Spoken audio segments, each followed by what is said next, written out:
The most common broken piece to the Piranha is the tabs that connect it to the motorcycle itself. Well, we have come up with a solution.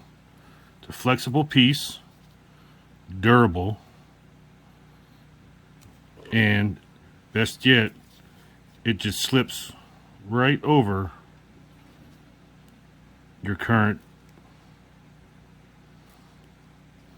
part. Slip it on there like so, and snap. There you go. Now you can restore your Piranha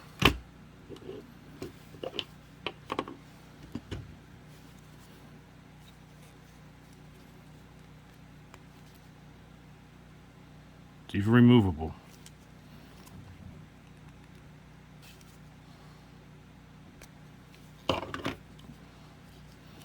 So this piece just slides on right over like a slip,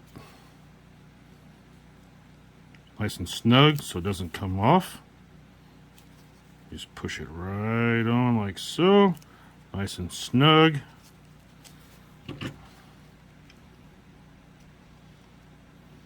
And it connects right in. Now you can display your slide racks with your Piranha. And this easy little slip-on clip.